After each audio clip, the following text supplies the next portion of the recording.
Hi, this is Laura Robles with Walter's Gardens, and I'm here today to talk to you a little bit about Nepeta.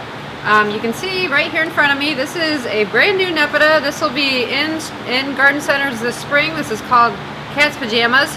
We just launched this one this past year, so it's brand new in our catalog. And we just wanted to show you a little bit of the difference between this and kind of a more old standby variety. This is Cat's Meow. This one has been out for several years. So a lot of people want to know, well, what's the difference? They're both Nepetas. What's the difference between Cat's Pajamas and Cat's Meow? Well, you can see right here a couple of the main differences between them. One of them is size. Cat's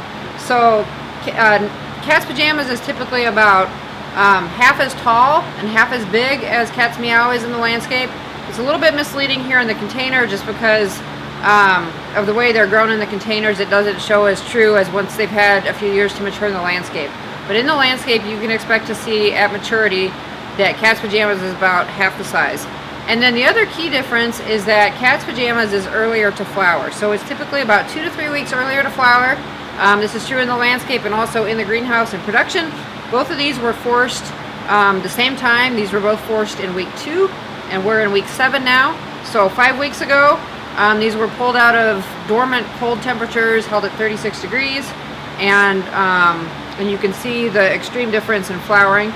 And then another difference that is a little bit hard to see in here under forcing temperatures or forcing conditions, but out in the landscape you will also see that Cat's Pajamas has a darker blue calyx that sets off the petals really nicely.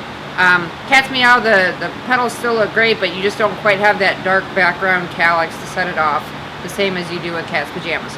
So really just a little bit more compact Nepeta for the landscape, and then also 2 to 3 weeks earlier to flower, so it extends your production season for selling the plants, and it also extends your season of flowering out in your garden or landscape. Cultural wise, Nepeta are really pretty easy. They're one of the faster plants to force, perennials to force into flower. Like I said, these are 5 weeks from forcing, and this one's already in full flower.